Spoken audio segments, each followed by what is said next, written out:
Assalamualaikum warahmatullahi wabarakatuh.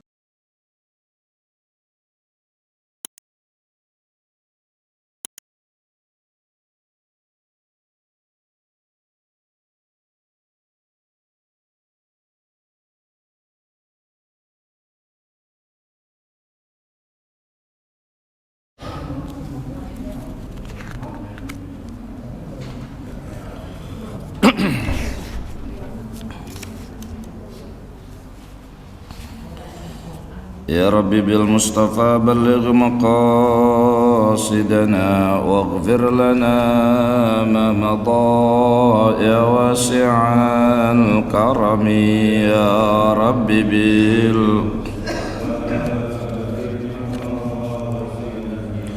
واغفر لنا ما مضى يا ربي هيئ لنا من أمرنا رشدا واجعل معونتك الحسنى لنا مددا يا ربي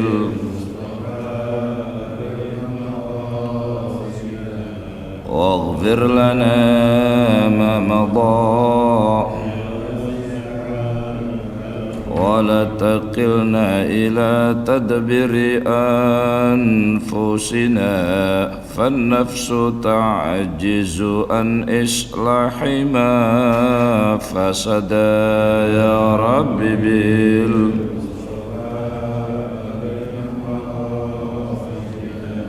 واغفر لنا ما مضى أنت العليم وقد وجهت يا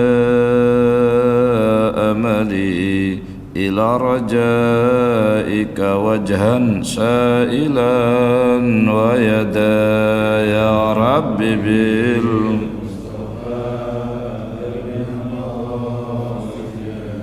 واغفر لنا ما مضى اللهم صل وسلم وبارك عليه وعلى آله.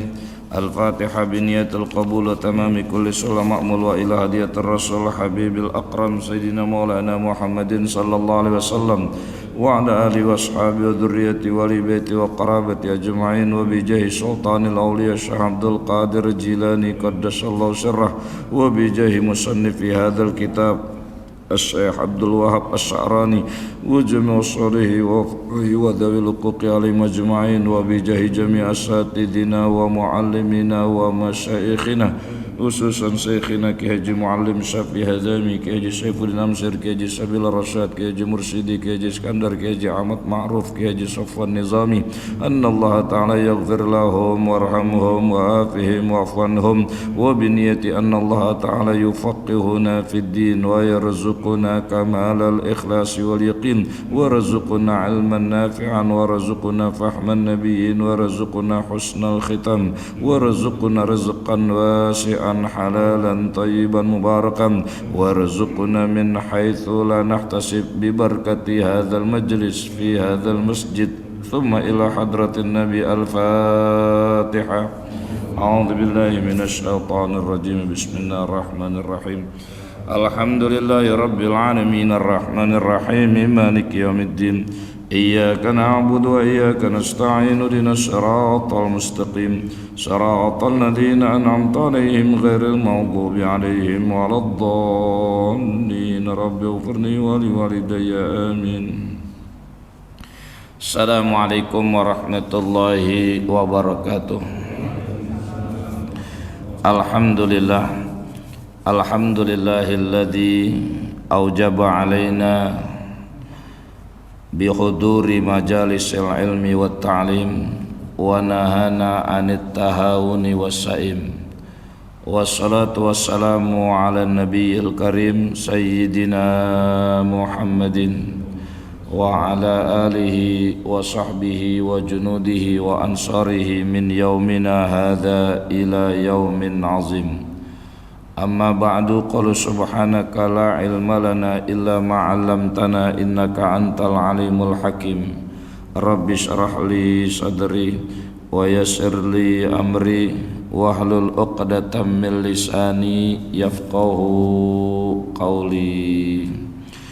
Hadratul mukarramin yang saya hormati, segenap para pengurus Masjid Al-Barakah, segenap para pecinta syariat Allah, pecinta ilmu Allah, yang mudah-mudahan kita berharap kita senantiasa menjadi hamba-hamba yang istiqomah dalam taat dan patuh pada syariat, dan akhirnya insya Allah keistiqomahan kita ini akan mewarnai akhir hidup kita dengan husnul khatimah.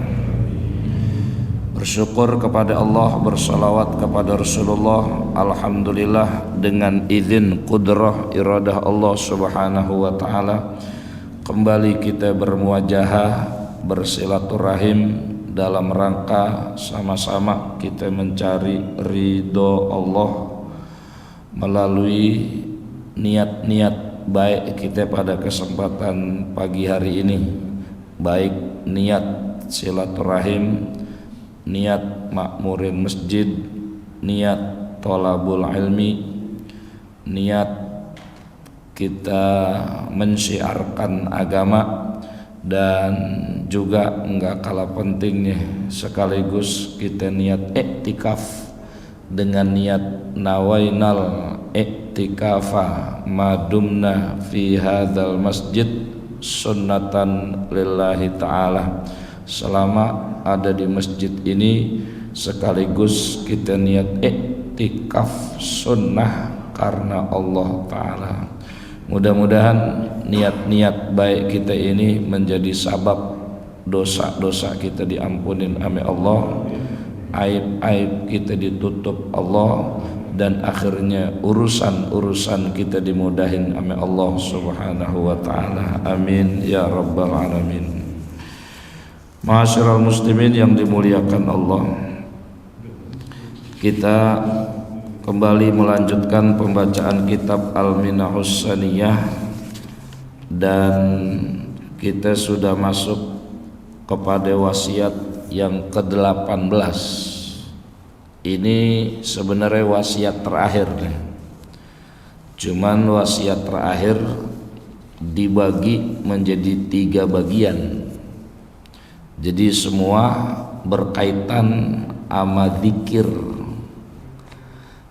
Jadi kimusannif nih, penyusun kitab, mengambil perjalanan kesufiannya Syekh Ibrahim Al-Matbuli dari sekian banyak wasiat-wasiat yang sudah kita baca. Kita sudah masuk kepada wasiat yang akhir, ke-18. Walaupun 19, 20 ada juga 20 wasiat, cuman 19, 20 itu berkaitan zikir-zikir juga. Jadi yang ke-18 wasiatnya kemarin adalah wala taghful an dzikrillahi ta'ala. Janganlah engkau lalai dari zikir kepada Allah. Nanti yang ke-19 berkaitan dengan keutamaan zikir. Nanti yang bagian akhir adalah hal-hal yang kudu diperhatiin dalam berzikir, termasuk di antara lain kaifiyat dalam berzikir. Ini pembahasan akhir dan pembahasan paling panjang. Jadi bisa 5 atau 6 pertemuan berkaitan zikir. Nah, usikum wa nafsi wa iyaya bitaqwallah. Kenapa alasannya kok bagian zikir yang paling panjang? Karena kalau kata ahli sufi itu tingkat bagian akhir pendekatan atau kedekatan hamba ame Allah di situ. Karena zikir itu bentuk komunikasi kholik makhluk dengan kholiknya, hamba dengan Tuhannya. Itu kedekatannya tuh. Sama ibarat kita orang ke orang. Kita bisa dianggap deket si fulan sama si fulan karena tuh fulan sama si fulan emang sering ngobrol. Kalaupun dia lagi jarak jauh, dia komunikasi jarak jauh. Sekalipun yang satu udah meninggal, yang satu udah mati, mereka masih ngedoain. Nah itu kedekatan tuh. Jadi simbol standar kedekatan sesuatu dengan sesuatu itu dengan bahasa komunikasi. Walaupun bahasa komunikasi itu berbeda-beda, yang menjadi wasilah komunikasinya. Makanya kenapa kok bagian akhir wasiat ini berkaitan zikir? Jadi saya lanjutkan atau saya ulangin atau saya simpulkan pertemuan yang lalu. Pada intinya yang pertama, poin yang pertama yang kemarin kita bahas, wasiat dalam berzikir itu diungkapkan dengan fi'il nahi. Fi'il nahi kalau dalam bahasa ilmu syaraf itu salah satu sighah bentuk larangan. La taghful, jangan engkau lalai. Itu namanya larangan tuh. Berarti ki musannif lagi ngasih warning, jangan engkau lalai dari zikir Allah. Walaupun sekali lagi zikir itu nanti pada bagian akhir ki musannif penyusun kitab memberikan trik kaifiat. Karena seperti yang kita tahu bahwa zikir secara umum ada yang jahrun, ada yang sirrun. Ada orang yang ditalafuzkan, ada orang yang bil qalbi. Tapi ala kulli hal dua-duanya ada jalannya. Tapi permasalahannya mana yang lebih dulu dan mana yang lebih utama. Nah, usikum wa nafsi wa iyaya bitaqwallah. Kesimpulan kemarin terakhir intinya kita dilarang jangan kita lalai dari zikir kepada Allah. Kenapa emang? Karena kalau orang lupa atau kagak mau zikir, maka itu disebut orang itu tidak ingat kepada Allah. Tapi sebaliknya di saat orang itu zikir kepada Allah, maka orang itu berarti ingat kepadaku. Bahasa Allah di dalam hadis qudsinya, di hadis Rasulullah dalam hadis qudsinya, kata Allah, ana inda zonni abdi wa ana ma'ahu in dzakaroni. Ana inda zonni abdi, saya mah bagaimana prasangka hambaku. Wa ana ma'ahu, dan saya kata Allah ma'ahu selalu bersama hamba. Tapi ada syaratnya, in jika zakaroni, emang hambaku tuh emang selalu ingat atau zikir kepadaku. Fa in zakaroni, maka jika hambaku menyebutku, mengingatku fi nafsihi pada dirinya, zakartuhu fi nafsihi, maka aku akan sebut itu nama hamba fi nafsi pada diriku, kata Allah. Wa in zakaroni fi malain, dan jika toh hamba menyebutku di dalam malak berame-rame, apa kata Allah dalam hadis qudsi, fi malain khairun min malaihi, maka aku akan sebut juga nama hambaku tuh di kumpulan, di tempat kumpulan yang baik. Bahkan dalam satu riwayat kemarin ada satu riwayat kata hadis dari Rasulullah, diriwayatkan Imam Ibnu Hibban, kata Rasulullah, aktsiru zikrullah, udah pokoknya banyakin aja dah udah zikir sama Allah, hatta yaqulu majnunun, sampai orang-orang ngomong gila kali itu orang gitu. Itu udah bukan bahasa orang sekarang, emang dari dulu tuh. Jadi yang dimaksud aktsiru kalau kata ulama saddidu, aktsiru perbanyak, saddidu kerasin, tekenin, mantepin zikirnya. Hatta yaquluna majnun, sampai orang-orang gila. Sampai orang-orang ngomong gila tuh orang. Emang Allah budeg apa? Emang Allah kagak denger apa? Zikir apa kenceng begitu? Itu bukan bahasa orang sekarang, dari dulu tuh. Orang fasik, orang jahil, orang munafik itu ngomong begitu tuh. Maka ini salah satu yang kudu kita mantepin. Jadi kita disuruh udah banyak zikir. Emang waktunya zikir kenceng, ya kenceng. Emang zikir waktunya pelan, ya pelan. Jadi semuanya punya tempat dan semuanya punya jalan alias punya dalil. Saya lanjutkan pembacaan berkaitan masalah zikir. Warwa Ibnu Abi Syaibata, dan telah meriwayatkan siapa Imam Ibnu Abi Syaibata, qala Rasulullah sallallahu alaihi wasallam, ma min adamiyyin illa wa liqalbihi baitani. Ma min adamiyyin, tidaklah dari seorang anak Adam alias manusia, illa terkecuali wali qalbihi, pada hatinya, baitani, dia memiliki dua tempat. Semua anak Adam, semua manusia, di dalam hatinya itu ada dua base camp, ada dua pos. Fi ahadihima, satu di antara pos tersebut, al malaku, yang ngetem malaikat. Wa fil akhori, dan di pos yang lain, di base camp yang lain, asyaitonu, setan. Fa'idha dzakarallaha ta'ala khonnasa, fa'idha, maka apabila dzakara, telah menyebutkan atau telah berzikir siapa man Allah akan Allah, khonnasa, maka setan itu mundur.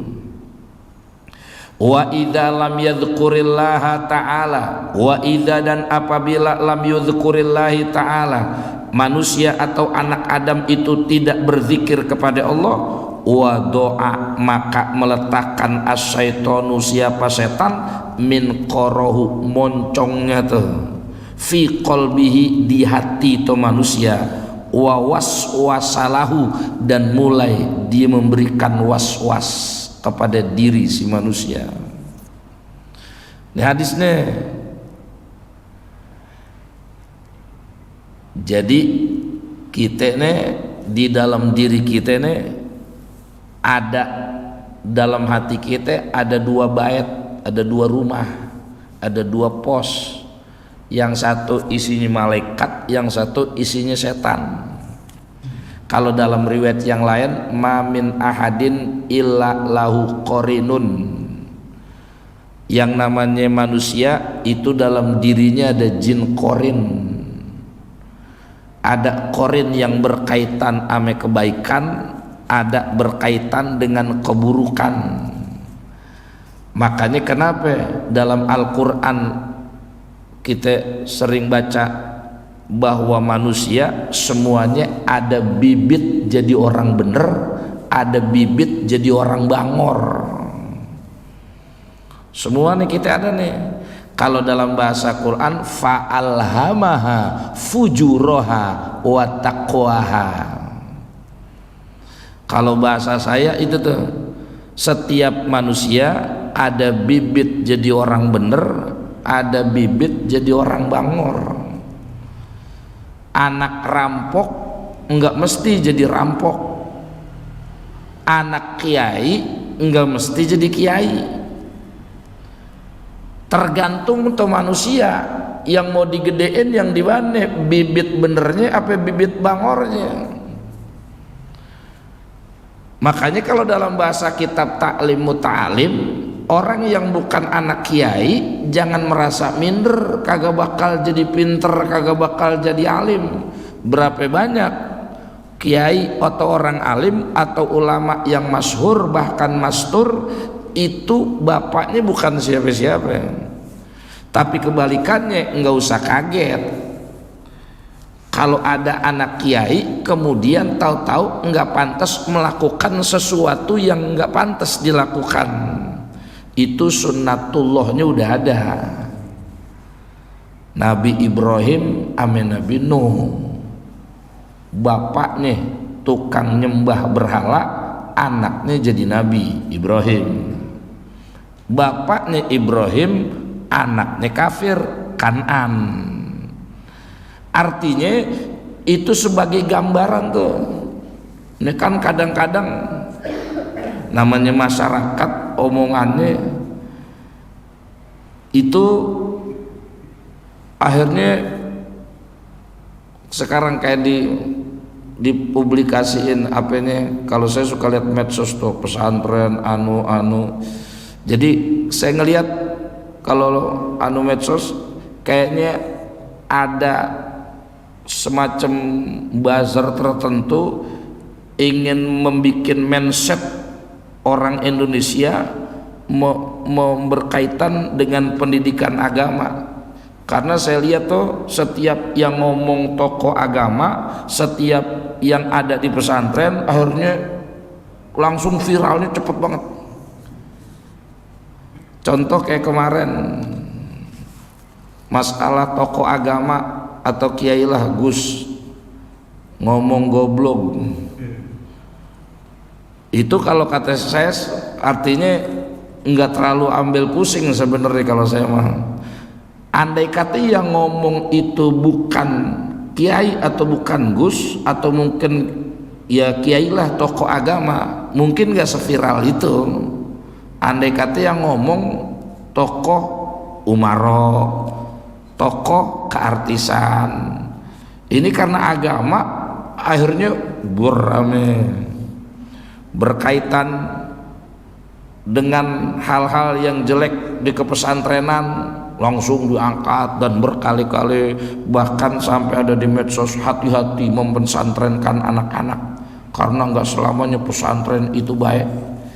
Jadi ini ada unsur yang lain kalau saya ngelihat ini, walaupun itu salah satu yang tidak dibenarkan atau kurang pantas, tapi justru yang dihukumkan berkaitan dengan orang di dalam tokoh keagamaan itu. Padahal kalau kita berpikir objektif, yaitu tukang es naik daun gara-gara tuh ustadz juga sampai kayak ngedadak, itu kan ada hikmahnya namanya. Jadi kita mesti berpikir objektif gitu. Nah itu saya ngelihat, walaupun saya termasuk orang yang tidak cocok sama itu ustadz, tapi dalam lempengan ini kita tetap harus berpikir objektif gitu. Nah jadi ala kulli hal, kita kembali kepada pokok persoalan bahwa manusia itu ya gitu, ada benernya ada salahnya. Ketika ada ustadz melakukan kesalahan, ya namanya manusia gitu, bukan malaikat dia. Ma min adamiyin illa wa qalbihi baitani, ya mungkin waktu itu setannya lagi ngetem di hatinya, itu aja udah. Lah kita jujur, semua manusia itu nggak ada yang kesempurnaan. Yang namanya manusia sempurna itu kecuali Nabi besar Muhammad, itu pun beliau tidak ngaku sebagai manusia sempurna. Jadi ini seakan-akan ustadz kayaknya kudu sempurna begitu tuh. Makanya saya suka jadi bahan candaan ceramah. Nggak enak ribet jadi ustadz, hidupnya sempit. Saya kagak pakai peci salah. Jalan-jalan ke mall, jalan-jalan kemana, ketemu sama ibu-ibu, assalamualaikum, waalaikumsalam, assalamualaikum. Ustadz nggak pakai peci sih, tuh, gua kagak pakai peci salah.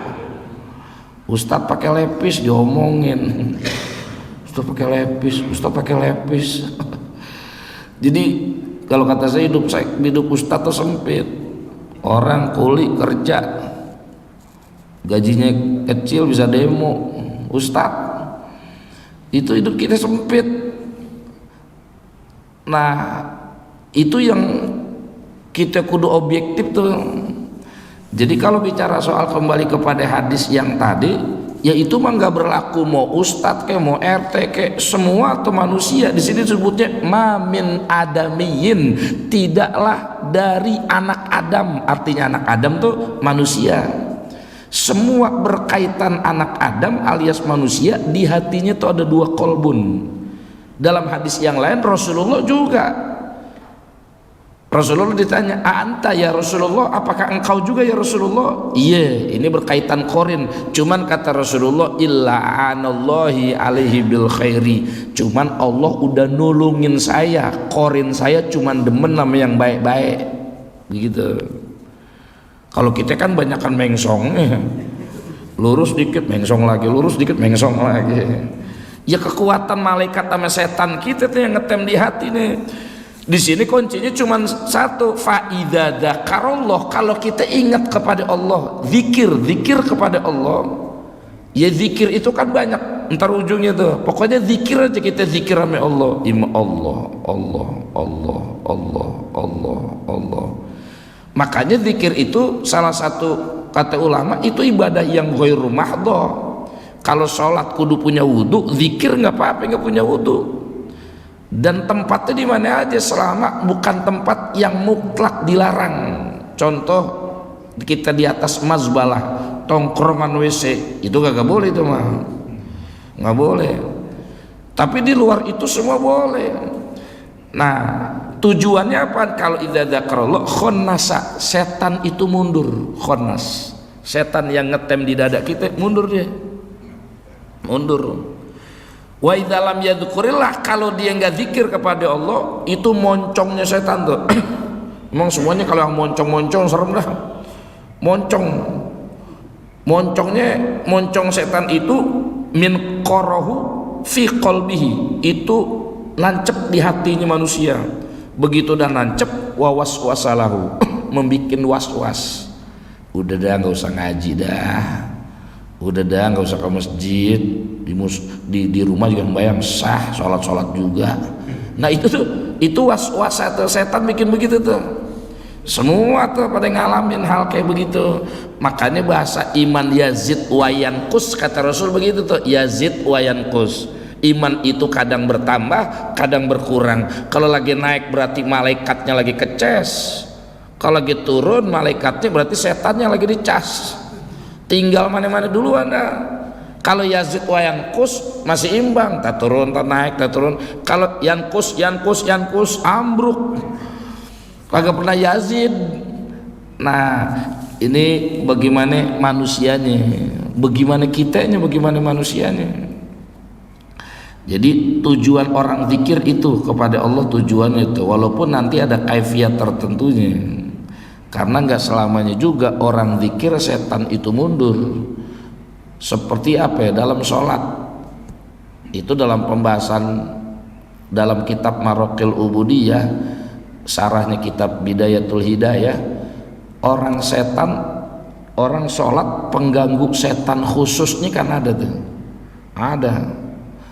Nah itu orang sholat aja masih digodain sama setan. Artinya setan itu malah ngedeketin ketika kita lagi sholat. Emang dia khusus buat ngegodain kita kagak khusyuk gitu. Nah kemudian saya lanjutin lagi, Warwa Ibnu Hibban, Warwa dan telah meriwayatkan siapa Imam Ibnu Hibban, qala Rasulullah sallallahu alaihi wasallam, sayu'lamu ahlul jam'i min ahlil karami.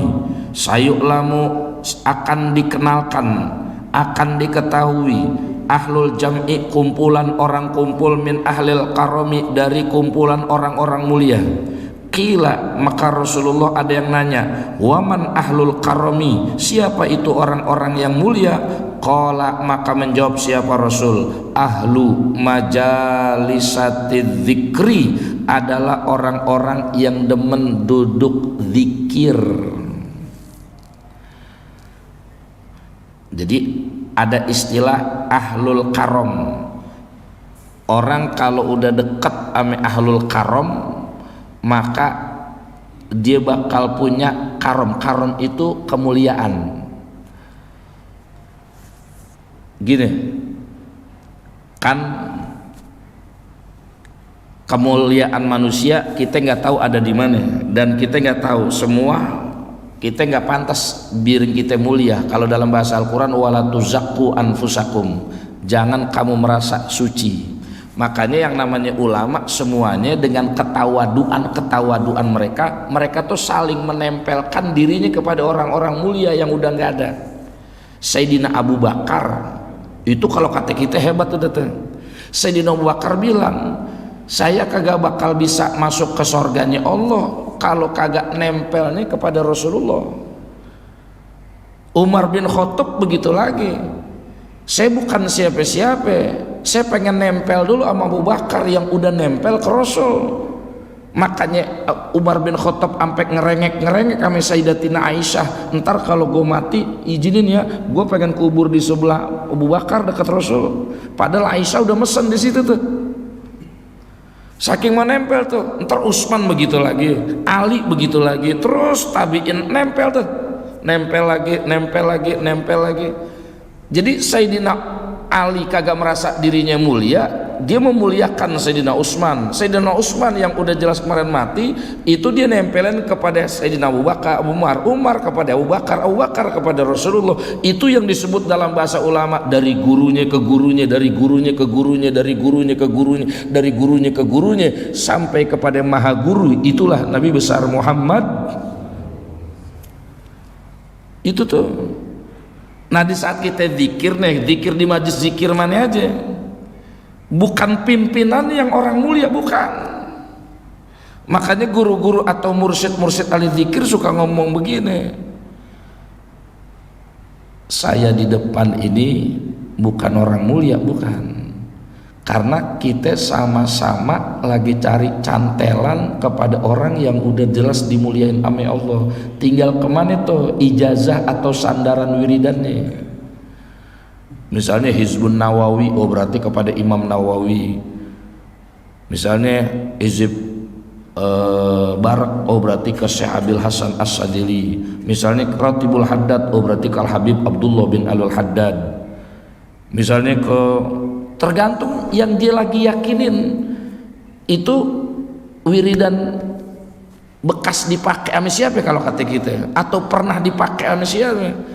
Dan orang yang pernah pakai itu punya derajat kemuliaan yang tinggi luar biasa, dan semua tuh rata-rata pada punya, dan tinggal ngikutin aja cantelannya ke siapa. Makanya bahasa manhaj ahlus sunnah wal jamaah, zikir emang gak boleh sembarangan, kita nyantelin diri kita ke siapa nih. Nah makanya kan kalau cerita wali itu banyak ya, wali kutubnya yang sangat masyhur ya udah Syekh Abdul Qadir Jilani qaddasallahu sirrah. Tapi satu aja kita dapat caper sama wali, semua wali pada ngikut. Kalau kata bahasa Al-Habib Al-Haddad, man lahu ta'alluqun wa mailun ila ahadim minas solihin falahul madada min jami'is solihin. Man lahu ta'alluqun, siapa yang punya ta'alluq, kliknya sama salah satu orang soleh, cintanya sama orang soleh, falahul madadah, maka dia bakal mendapatkan pertolongan min jami'is solihin, dari orang-orang soleh yang lain. Satu dan kita incer siapa nih gitu. Kita biasa ijib ratib haddad, ya udah ini rincer nih. Ntar kalau sahib ratibul haddad udah cinta atau udah demen sama kita, atau kita udah istiqomah, nanti semua wali bakal ngikut gitu. Nah itu nggak bisa kita nyandarin diri kita sama diri kita sendiri, kagak bisa, karena kita bukan orang mulia. Kebanyakan kan kita merasa kegeeran kita udah mulia banget udah. Makanya saya suka bilang sama kalau lagi depan ceramah depan ustadz, kita jangan kegeeran udah dipanggil ustadz al-mukarram wal muhtaram, jangan kebangetan geer, karena itu belum menunjukkan kemuliaan mutlak pada diri manusia tersebut. Karena ustadz ya masih ustadz orang biasa gitu, masih ada jin bangornya masih aja di dalam. Nah itu yang kudu kita perhatiin. Kemudian yang berikutnya di antara lain, warwal Imam Ahmadah, dan telah meriwayatkan siapa Imam Ahmad, qala Rasulullah sallallahu alaihi wasallam, ghanimatu majalisi dzikri al jannatu, adapun ghanimahnya majelis zikir itu sorga. bayangin tuh gonimah itu kan harta rampasan. Jadi kalau kata kita hadiah majelis zikir tuh surga. Yang namanya majelis zikir ya di dalamnya ada orang zikir. Makanya kenapa manhaj ahlus sunnah wal jamaah kalau ngaji ya bukan ngaji doang, pasti ada zikirnya. Tadi tuh termasuk kita dizikir tuh. Sebelum kita baca kitab, kita baca ya Rabbi bil Mustafa baligh maqasidana. Itu zikir. Ada orang yang enak banget sampai kalimat ini nih. Ada. Saya ngalamin sendiri waktu saya pertama kali ngajar di Beji. Sampai disamperin sama pengurus. Padahal saya ngajar ibu-ibu bukan anak bapak-bapak. Saya lagi pulang narik motor, bapak tadi yang jadi pemateri ibu-ibu ya. Iya. Besok udah bapak rutin. Iya. Saya orang di sidang. Itu lagi naik motor. Bapak besok nggak usah pakai baca itu Pak ya Rabbi bil. Dah. Nah itu ceritanya panjang tuh sampai pertemuan berikutnya, sampai saya lagi baca mikir dimatiin, sampai sebegitunya gedeknya sama Rabbi bil Mustafa. Padahal begitu ditanya balik apa yang dia keselin, sampai saya tulis di papan tulis ya Rabbi bil Mustafa baligh maqo ya Rabbi bil Mustafa. Nih ente kan ada belima nih, sebelum ani jelasin ente ngerti kan nih baknya bak apaan. Dia diem aja. Yaudah dah saya nggak bisa terusin, lu pada bego semua, percuma kagak nyambung. Udah saya saklekin lagi begitu. Jadi ya itu bentuk zikir itu ya Rabbi bil Mustafa, ya Rabbi ya Tuhanku, kan Tuhan ya Rabbi bil Mustafa. Mustafa itu ya Nabi. Jadi ada hamdalah, ada sholawat, itu bentuk zikir. Jadi di mana-mana tuh majelis taklim ahlus sunnah wal jamaah kadang ada baca sholawat dustur dulu, ya baca. Ada yang baca akidah mujmalah, itu zikir. Makanya di mana-mana manhaj ahlus sunnah wal jamaah kalau ada pengajian pasti di situ ada muqaddimah zikir dulu, walaupun lahzah, walaupun sebentar. Gitu. Jadi orang kalau cuma ngaji doang kan kagak zikir, entar hatinya ngerasa dirinya doang yang paling pinter, atau penyakitnya itu begitu. Nah ini yang saya ngalamin tuh, dua tuh di masjid di Perumnas, atau di Beji satu. Di Perumnas kuliah subuh kayak begini nih, saya kira baca Rabbi Mustafa begini kayak orang rapat interupsi, bunuh diri interupsi. Bener-bener saya diberhentiin langsung, baca itu suruh berhentiin. Dia bilang tak dulu Pak, saya tanggung udah baca ginian. Maksudnya saya cuekin sampai ganti materi itu. Jadi bahas itu, tapi begitu di pertengahan bahas dia pulang kan kacau. Itu jadi kagak fair aja. Jadi pengalaman saya tuh jadi kurang puas. Maksudnya kalau mau debat beneran debat. Jadi rata-rata yang ngelarang itu begitu kita telusuri, ya mohon maaf bukan kita ngerendahin, ya timbang anak TK kalau kata kita. Tapi udah galak, sebegitunya udah galak gitu. Maksudnya sama ya Rabbi bil Mustafa marah, amal salawat dustur marah. Aduh. Gitu. Makanya bilang besok-besok waktu di Beji tuh, maaf Pak, saya Rebu depan masih kemari lagi. Guru-guru ente sudah datang dah. Percuma kagak tektok, kagak enak, kagak seru. Main kerambol juga kalau langsung kagak enak. Itu besok cari guru ente pada yang mau yang S7 kayak gitu, datengin dah gitu. Jadi biar enak gitu. Akhirnya kagak datang, malah mic dimatiin. Akhirnya ujung-ujungnya kelarnya apa? Emak-emak yang nyerang dia. Udah beres dah kalau mama. Jadi emak-emak yang ngomelin ujung-ujungnya. Ya karena saya yang ngundang emak-emak ngajarin ibu-ibu, ngapa dia yang ngegerutuan gitu. Nah itu di Beji Keramat tuh, ampun. Nah jadi kita lagi berusaha ngajak dia ngaji, ya zikir dulu sebentar, berapa menit, cuma mau baca ya Rabbi bil Mustafa, tinggal baca sholawat dustur, baca. Ya kalau mau dia mau zikir yang lain boleh, afdhalu dzikri fa'lam annahu la ilaha, boleh juga. Tapi karena zikir itu salah satu yang banyak dibaca oleh para orang-orang soleh yang pernah dahulu, yang pernah ada, ya kita tinggal ngikutin, tinggal kita yang ngikut cantelannya doang gitu. Nah ini salah satu yang kita kudu. Jadi jangan ngerasa diri kita udah jadi orang mulia, jangan. Makanya saya sering bilang di mana-mana kalau lagi ceramah di mana-mana, saya kadang-kadang kan suka pakai dandanan gamis, kadang-kadang pakai imamah. Saya suka sering bilang di mana, saya dandanan begini bukan insya Allah nggak ngerasa diri saya mulia. Saya dandanan begini karena tabarrukan wa tafa'ulan, ngikutin ulama. Rasul bilang ta'ammamu, berimamahlah kalian. Ya saya pakai imamah, artinya ada kesunahan karena tempat mulia, majelis nuzulul Quran, majelis maulid, majelis pengajian, ya saya pakai. Termasuk saya pakai imamah, pakai sorban sekarang nih. Tapi insya Allah kan harus diri saya kita jadi diri mulia. Yang kedua, saya saking bercandanya, ini mantesin. Masa saya kemarin saya pakai baju pramuka, saya kata gitu.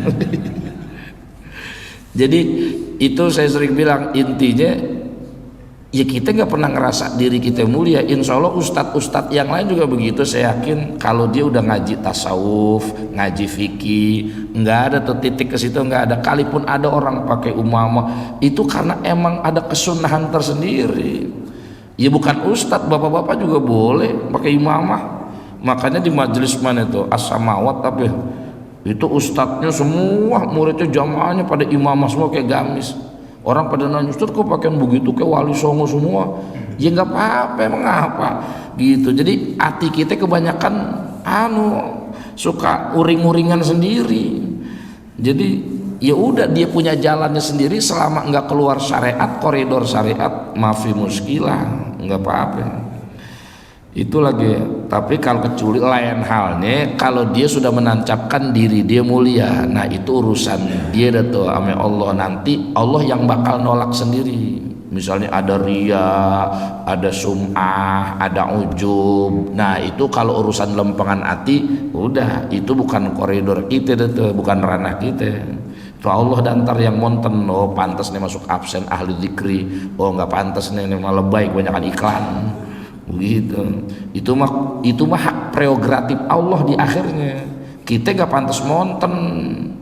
Nah jadi itu hal-hal berkaitan yang ada, masih berkaitan pada apa yang kita baca dalam hal ini. Kemudian yang berikutnya, qala Syekh Izzuddin Abdussalam rahimahullahu ta'ala, ini seorang ahli sufi nih. Apa kata beliau Syekh Izzuddin? Wa hadzal hadits, dan adapun hadis ini, wa amsalihi, dan yang serupanya, hadis-hadis di atas tadi yang disebutin tuh, itu yalhaqu bidarojatil amri, itu yalhaqu melekat bidarojatil amri sampai kepada derajat perintah.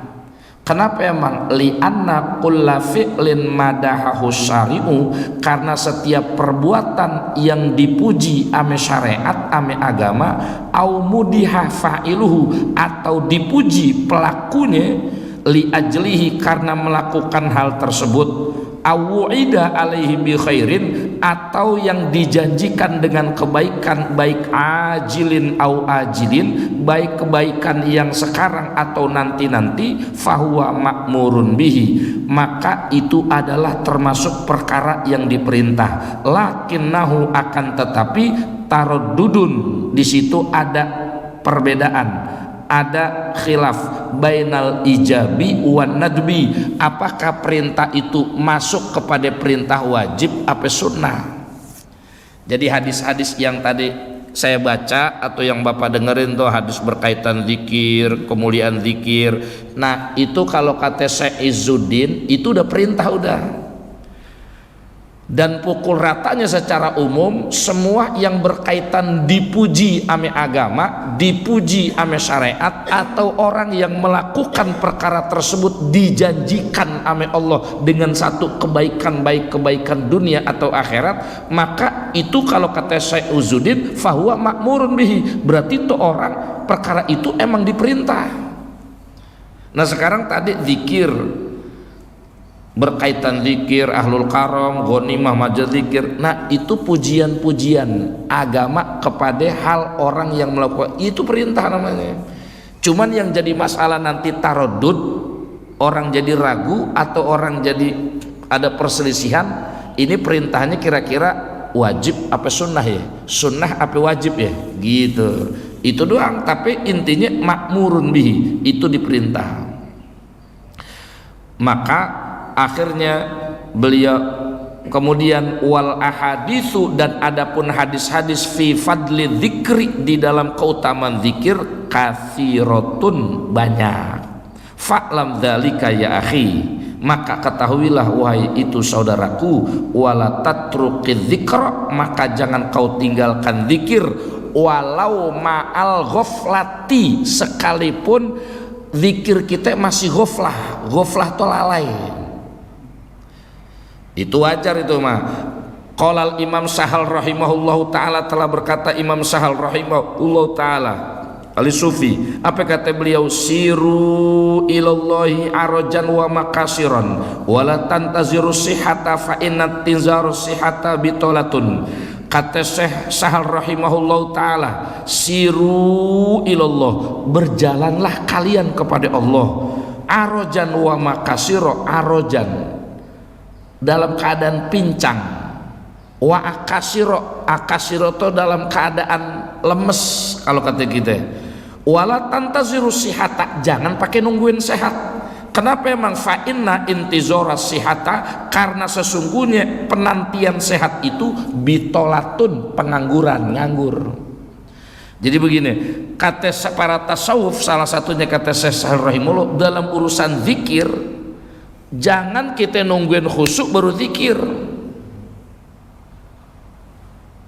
termasuk sholat. Kan sholat itu doa, zikir. Jangan kita bilang begini, dia juga sholat percuma agak khusyuk. Semua juga orang baru naik sepeda, baru naik motor pasti jatuh dulu. Kita belajar sepeda dulu nih, bohong kagak jatuh. Nggak mungkin begitu naik sepeda langsung lepas tangan, pasti ada jatuhnya, nubruk ke, jatuh ke. Artinya apa? Likulli syai'in sababiyatun, segala sesuatu pasti butuh proses. Jadi jangan kita bilang aku percuma sholat kagak khusyuk-khusyuk, akhirnya dikagak sholat. Aneh zikir, manut kok orang zikir cuma dikagak khusyuk dia mah zikir. Makanya di tempat saya kalau lagi zikir, kenapa digelapin lampunya? Kalau orang yang baru pertama ikut zikir di pesantren itu, kalau zikir begitu habis kita baca manaqib Syekh Abdul Qadir Jilani, itu kita langsung baca la ilaha illallah, la ilaha illallah, la ilaha illallah, la ilaha illallah. Itu bisa sampai 500. Itu zikir. Itu saya matiin tuh, artinya dimatiin. Orang yang pertama udah miring mikirnya, waduh nyambat nih Ustaz, udah nyambat. Bukan nyambat, ya biar orang khusyuk doangan, berusaha lagi khusyuk. Kenapa emang? Kalau dia zikir dinyalain, yang baru nih bukan dia zikir ngeliatin orang. Waduh, mau zikir kan udah asik sama zikirnya orang kalau udah zikir. Ya mungkin kita yang nggak pernah zikir jahar nggak ngerasain, dan itu susah diungkapin, susah. Udah enak udah zikir, di situ belum aneh. Kalau kata Habib Hamid Al-Atas, beliau pernah di Syekh Maliki, itu mah nggak sebegitu. Waktu beliau ngisi manaqib di pesantren, kata beliau di Al-Maliki lebih parah lagi, zikir sambil jalan, sambil zikir berdiri begini. Ada yang pejalan-jalan, itu udah asik udah. Itu masih begitu belum seru katanya. Nah itu kalau di masyarakat kan orang udah montemnya satu, zikir kenceng banget. Emang Allah budek apa? Zikir apa begitu, bergerak apa begini. Ini tapi semua ada kaifiatnya, ada jalannya. Artinya apa? Kembali kepada omongan saya tasawuf, kita suruh berjalan kepada Allah dalam keadaan pincang. Ini bahasa kiasan nih. Jangan nungguin sembuh. Artinya apa? Kita zikir walaupun sambil ghaflah, enggak khusyuk, zikir-zikir aja. Sholat belum khusyuk, udah sholat terusin. Ntar juga pada umur-umur tertentu, pada waktu kita ketemu kliknya pasti tuh. Udah zikir-zikir aja ikutin. Asal dawam, istiqomah, ikutin zikir. La ilallah, la ilallah, la ilallah, la. Itu pasti nanti ketemu klik enaknya dapet. Pasti tuh. Tapi jangan kita, oh gua kagak khusyuk, udah berhenti. Kalau kata beliau, kita suruh jalan kepada Allah, maksud jalan kepada Allah, zikir kepada Allah, walaupun jalannya sambil pincang, walaupun sambil ngesot, berarti kan kagak khusyuk dia. Jangan nungguin sehat, walatan tazirus sihata, jangan pakai nungguin sehat. Ntar gue zikir kalau udah khusyuk. Ntar aja. Kenapa emang? Karena nunggu sehatnya, fa inna intizara sihati, karena nunggu sehat itu bitolah tuh pengangguran, nganggur. Berarti kan kalau zikir dia nganggur. Nah itu bitolah. Yang namanya bitolah nganggur, itu celah setan buat masuk udah. Lebih gede celahnya daripada dia zikir dalam keadaan ghaflah. Makanya di sini lanjutannya nih, kalau kata Sahibul Hikam itu Syekh Ibnu Athaillah, apa kata beliau? La tatruqi dzikra, jangan kau tinggalkan zikir li adami khudurika ma'allahi ta'ala fihi, dengan sebab karena kamu enggak khusyuk kepada Allah di dalam zikirnya. Jangan alasan begitu, li anna ghaflataka an wujudi dzikrihi, karena sesungguhnya keghaflahan kamu untuk mewujudkan zikir asyaddu, itu lebih bahaya, min ghaflatika ma'a wujudi dzikrihi, dibanding kelalaianmu di dalam zikir. Jadi kalau kata Syaikh Hikam, kelalaian kita dalam berzikir akhirnya dia nggak mau zikir, itu lebih bahaya daripada kelalaian kita tapi masih disertai zikir. Dia sholat tapi belum khusyuk, mendingan dia sholat belum khusyuk daripada dia kagak sholat akhirnya nungguin khusyuk kagak sholat. Masih mendingan zikir, orang zikir tapi pikirannya ngayap, zikir Allah tapi masih mikir kondangan, arisan, anak rakit. Itu mendingan dia zikir tapi masih ada zikirnya Allah, walaupun salah. Ya namanya orang, ya berarti dia masih ngucap. Apalagi kalau keterangan yang lebih ekstrim lagi nih, itu kalau orang zikir tuh, itu kan semua kalimat thayyibah itu semua ada setrumnya tuh. Kalau kata kita ada lampunya, ada nyalanya, ada nurnya. Itu semua turun tuh. Makanya kalau zikir fil malah zikir rame-rame tuh. Nah yang kagak khusyuk ketolong nih, dia dapat sinarnya. Nah sinarnya itu nanti bakal masuk ke ubun-ubunnya bakal menerangi tadi tuh yang tempat malaikat nur tadi, yang hati kita. Nah nempel di situ.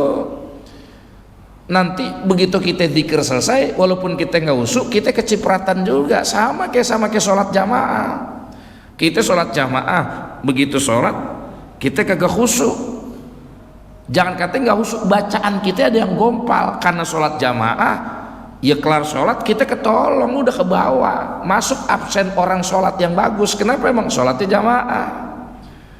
Orang beli jeruk sepeti, di bawah ada yang busuk, diborong tuh jeruk sepeti, yang busuk ke bawah gitu, ke bawah.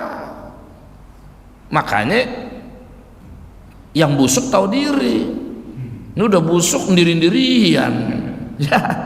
Nah itu makanya itu salah satu manfaatnya zikir rame-rame, sholat berjamaah. Makanya ada istilah zikir fil malai atau amal jama'i, itu salah satunya tuh. Jadi ini kata Sahibul Hikam, jadi jangan kita nungguin khusyuk, jangan pakai nungguin khusyuk.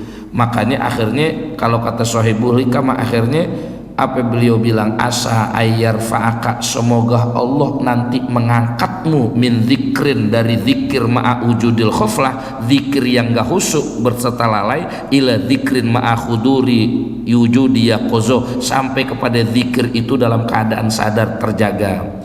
wa min dzikrin ma'a wujudi wa ghaflah, dan dari zikir yang ada pada yaqozoh terjaga, ila dzikrin ma'a wujudi khudurin, sampai hudur yang bisa khusyuk, wa min dzikrin ma'a wujudi khuduri ila dzikrin, dari ada zikir yang sampai kepada zikir yang hudur khusyuk, ila dzikri ma'a khaybah, sampai kepada zikir yang bisa lenyap semua selain Allah. Wah, itu udah tingkat TOP BGT dah tuh, udah top banget tuh. Orang kalau zikir nih kelas wali, nih kelas nabi, zikir udah nggak ada yang diinget, dia udah sakau, udah ngeplay, udah sama Allah aja. Sayyidina Hasan Syekh Hasan Basri begitu sholat Allahu Akbar, udah ngeplay udah. Sayyidina Ali udah udah ngeplay, anak panahnya dicabut padahal dekat banget di bawah jantungnya, dicabut udah kagak berasa. Itu namanya pada tingkat bagian akhir tuh, ma'a ghaibatin amma siwal madhkur, itu lenyap udah semua selain Allah, dia cuma ngeplay sama Allah.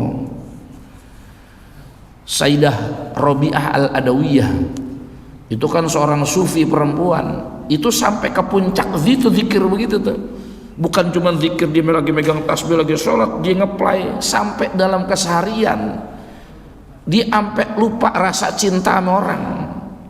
Makanya ketika Syekh Hasan Basri, kalau kata kita dia pengen falling in love sama Sayyidah Rabi'ah Al-Adawiyah, jawaban Sayyidah Rabi'ah Al-Adawiyah, saya udah lagi asik bermesraan sama Allah, udah kagak ada rasa punya bermesraan kepada makhluk, kepada manusia, udah ngeplay banget itu. Nah itu pada tingkatan yang tinggi, tapi sekali lagi itu proses. Makanya tadi didoain ame Syekh Ibnu Sahibul Hikam, semoga dengan sabab kita zikir yang lalai, entar pada zikir yang bisa kejaga. Maksudnya kejaga apa yang kita zikirin, kita mulai tahu. Tadinya kita makanya masih TK tuh, masih di emperan, orang-orang la ilaha illallah, la ilaha illallah, kita masih sambil mainin cincin, sambil main karet, udah biarin aja. Ntar kalau di istiqomah datang, dia tadinya zikir, akhirnya mulai sampai zikir yang terjaga tuh mulai dia ikutin, dia paham apa yang dizikirin. Hasbiyallah wa ni'mal wakil, ni'mal maula wa ni'man nasir, hasbiyallah wa ni'mal wakil, ni'mal maula. Dia mulai tahu, oh begini artinya, oh terjaga tuh. Ntar dari yang terjaga naik lagi pangkat berikutnya, ila khudurin, sampai dia khusyuk udah. Khusyuk itu berarti dia benar-benar tuh seakan-akan lagi ngobrol sama Allah, seakan-akan lagi curhat sama Allah, seakan-akan lagi sikayah sama Allah. Itu khudur tuh hatinya.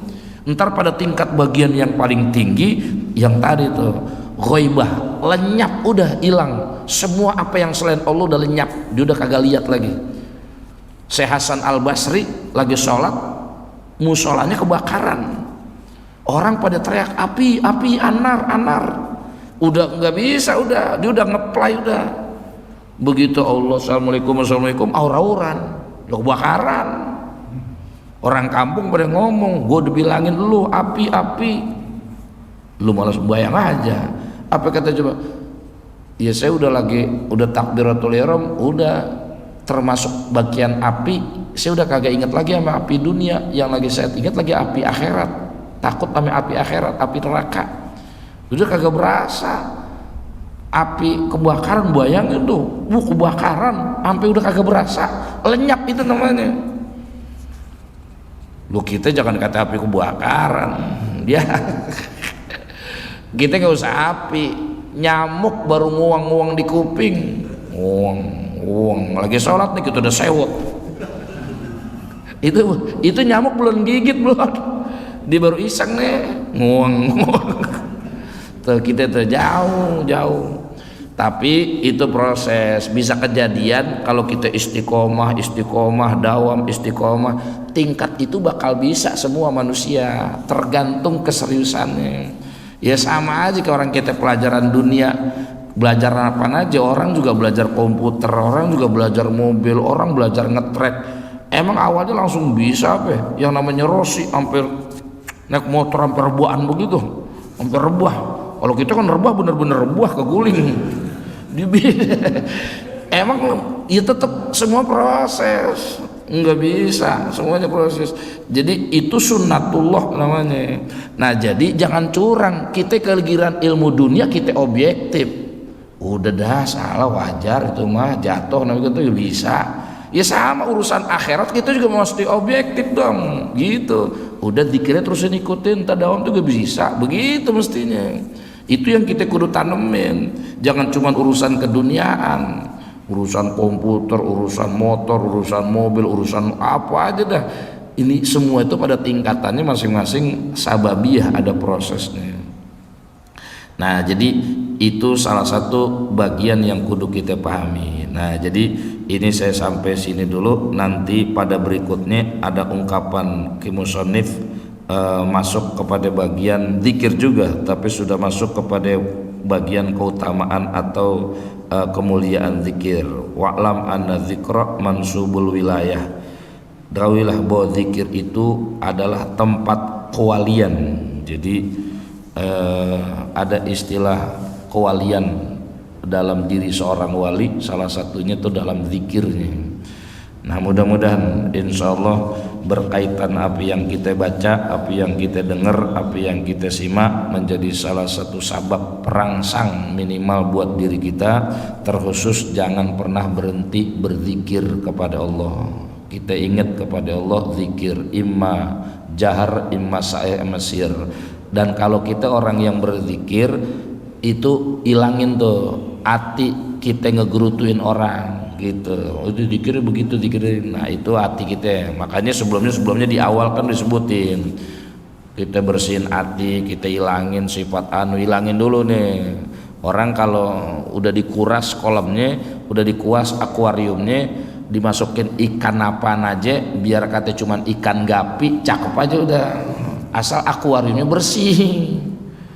Lah sebaliknya, biar kata ikannya arwana lagi, ikan arwana yang mahal-mahal, lah kalau akuariumnya butek udah kagak enak dilihat gitu. Mudah-mudahan insya Allah apa yang menjadi bagian kita taklim atau kita dengar pada hari ini, pagi hari ini, terkhusus buat diri Al-Fakir, mudah-mudahan ada manfaatnya dunia akhirat. Dan sebelum kita tutup doa, Al-Fakir mengundang atau mengajak bahwa pesantren Al-Fakir nanti malam kita mau bikin acara haul Syekh Abdul Qadir Jilani Qaddasallahu sirrah. Jadi pesantren saya Barkin itu setahun tuh punya hajatan 2 hajatan. Kalau saya nyebutnya kepada teman-teman pengurus hajatan 2 kali setahun, hajatan gede. Hajatan yang pertama maulid sekaligus milad pesantren. Nah yang kedua acara haul Syekh Abdul Qadir. Kenapa saya bikin haul Syekh Abdul Qadir Jilani? Kita udah rutin udah 7 tahun berturut-turut. Ini haul yang ke-7 besar malam. Kenapa kita bikin haul Syekh Abdul Qadir Jilani? Itu bentuk tadi tuh kecintaan kita sama wali, itu salah satunya tuh. Dan Syekh Abdul Qadir Jilani itu wali kutub. Jadi kalau kita cerita Syekh Abdul Qadir boleh panjang lagi. Ada orang siapa sih Abdul Qadir Jilani namanya disebut-sebut mulu. Wah dia kudu masuk kepada majlis zikir dulu. Jadi gak bisa tuh diterangin cuman sekedar sehari 2 hari, susah. Karena nanti dia bakal berimajinasi yang lain. Nah jadi insya Allah nanti malam saya akan mengadakan haul Syekh Abdul Qadir Jilani sekaligus haul salah satu guru Al-Fakir, haul Ki Haji Muallim Syafi Hadami. Jadi sekian banyak guru. Nah guru Al-Fakir adalah Ki Haji Muallim Syafi Hadami. Jadi sekaligus bikin haul beliau. Walaupun nanti malam acaranya itu kita nggak pakai speaker, karena kebetulan guru yang kita undang buat ngisi pengajian atau ngisi ceramah itu yang punya prinsip dia nggak pakai speaker. Jadi aspek kita takziman takriman namanya. Walaupun biasa kita pakai mic, tapi ntar malam enggak. Kenapa? Emang menghormati ulama orang soleh yang nggak pakai mic gitu. Kok nggak pakai mic dia mengharamkan? Nggak mengharamkan. Tawakuf, beliau tawakuf. Dan rata-rata orang yang aspek atau nggak pakai mic itu dia lebih apik daripada kita. Kita kudu akuin tuh jujur. Dalam hal apa aja? Makanya saya belum bisa kayak beliau, tapi beliau udah begitu diundang mau, maka saya mengikuti apa yang menjadi prinsip beliau dalam hal ibadah. Salah satunya nggak pakai speaker, yang kedua lumayan irit nggak pakai nyewa sound. Tapi ala kuliah yang penting yang pertama itu. Jadi kalau bapak belum pernah ngalamin denger ceramah yang nggak pakai mic, belum pernah nih. Nah kalau mau ngalamin ntar malam datang. Itu di tempat Al-Fakir ada orang ulama yang aspek, atau kalau bahasa orang nyebutnya aspek, anti speaker. Jadi beliau itu dalam ibadah doangan. Tapi kalau speaker ketika cuma buat ngumumin hal keduniaan nggak apa-apa. Tapi kalau sholat, jumatan, ngaji nggak pakai. Tapi itu punya dalilnya dan banyak dalilnya. Nah salah satu guru Al-Fakir yang nggak pakai speaker yaitu almarhum Allah yarham Ki Haji Ahmad Ma'ruf Cinangka. Nah itu rata-rata salah satunya pondok pesantrennya di Cibeduk Bogor. Nah itu banyak tuh yang aspek. Di Bogor banyak beberapa pesantren yang aspek. Tapi kalau saya amati memang mereka lebih apik, lebih warok, lebih hati-hati. Nah itu salah satunya kita menghormati sekaligus nyari keberkahan. Jadi insya Allah nanti malam acara mulai dari ba'da maghrib kita baca Yasin Rohan santri, kalau tamu belum datang nanti begitu habis Isya baca manakib Syekh Abdul Qadir Jilani. Habis baca manakib langsung nanti ada sambutan dan pengajian atau penceramah. Mudah-mudahan saya juga minta doa apa yang saya niatkan dan rencanakan mudah-mudahan berjalan dengan lancar, dan mudah-mudahan ada manfaatnya juga dunia akhirat buat semua orang-orang yang hadir pada haul nanti malam. Sekali lagi mudah-mudahan kita senantiasa mendapatkan ridho dari Allah Subhanahu wa taala. Al-Fatihah. A'udzubillahi minasyaitonirrajim. Bismillahirrahmanirrahim. Alhamdulillahirabbil alamin arrahmanir rahim maliki yaumiddin iyyaka na'budu wa iyyaka nasta'in ihdinas siratal mustaqim siratal ladzina an'amta 'alaihim ghairil maghdubi 'alaihim wa'fu 'anna karim wa'fu 'anna karim wa'fu 'anna karim ya arhamar rahimin irhamna Allahumma bihaqqil fatihah wa bi sirril fatihah wa bi barakati sab'il mathani minal qur'anil karim Allahumma sallimna min afatid dunya wal akhirah wa fitnatihima innaka ala kulli syai'in qadir Allahumma ja'alna waj'al auladana wa dhurriyyatina min ahlil khair waj'al hubbana bi hubbi ahlil khair wakhtim a'malana bi a'mali ahlil khair wattasil amalana bi amalihim minal khair ilal khair birahmatika ya arhamar rahimin Rabbana atina fid dunya hasanah wa fil akhirati hasanah wa qina adzabannar wa sallallahu ala khairil sayyidina Muhammad wa ala alihi washabbihi ajma'in walhamdulillahi rabbil alamin. Taqabbalallah. Assalamualaikum warahmatullahi wabarakatuh.